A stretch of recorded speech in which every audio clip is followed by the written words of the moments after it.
the power rankings, if you will, sort of like the old confidence picks we used to do on Mike and Mike, with the question of the quarterbacks that are starting in the games in these playoffs. And as you see, he has Dak Prescott 12th out of the 14.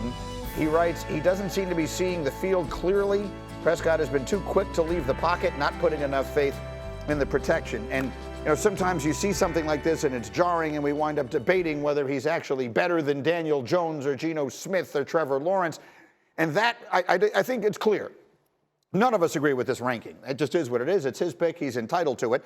That's not the way we see it. However, what is inarguable is that Dak Prescott has not played well, certainly the last month or so, and if he continues to play like that, they're going to get beat on Monday night. Yeah, what was more concerning is that last week that game meant something, right? So that means that it was high stakes. That was potentially for the number one, seed in a bye and a better opportunity to win a Super Bowl.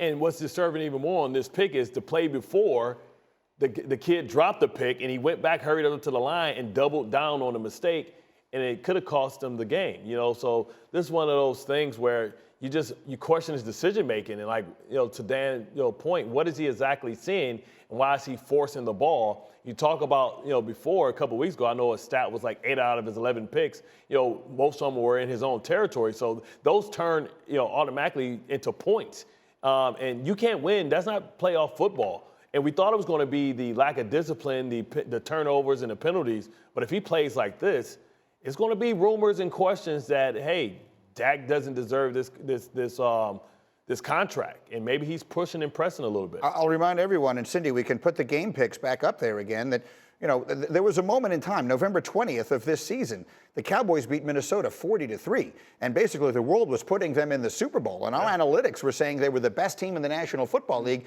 and basically since then it has just gone like this, and the quarterback has been part of the problem. Nico, how do you explain it, and what can they do to make sure it doesn't beat them on Monday night? Well, you can't put it all on Dak's shoulders. They have to run the football. They have to play great defense. They have to stop the run.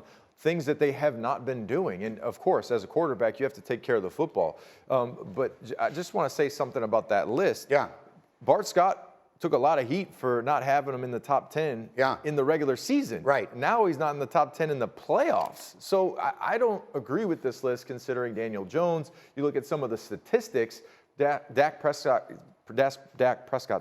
his statistics are a lot better than a lot of quarterbacks that are above him right now. They are. So but the turnovers are a factor. And they are. Again, I wouldn't put him 12. Don't get me wrong. I wouldn't put him 12. Yeah. But I understand. See, sometimes people think that Dan and the Dak thing, we've had a lot of that here over the years. That is what it is. The point I'm making is it is not an overreaction, to use your favorite phrase here, Mr. Graziano, to say Dak Prescott's been part of the problem for the Cowboys, and that's the last thing in the world I ever thought I'd hear myself say. The issue is, we can't make a compelling argument to put him in that top 5 right now, which is where he absolutely should be, based on his experience level, based on his contract, based on what we've seen from him throughout the course of his career. This does not look like the Dak Prescott that we are used to seeing, and that is very worrisome. I don't understand why he won't stop throwing interceptions. He has never had this issue before in his career until this year.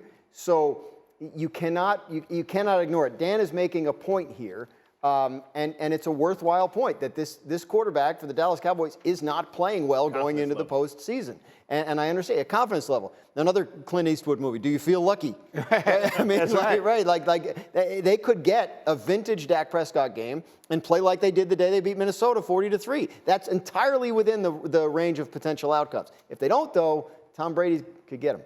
I'm remembering sitting here before the season began, and when the whole world started looking at Philadelphia's roster and saying, boy, they're really good. The offensive line is so good. They have all this talent. The one differentiation was, well, the Cowboys have the huge edge at quarterback. Jalen Hurts is a major question mark, and we know Dak Prescott is great.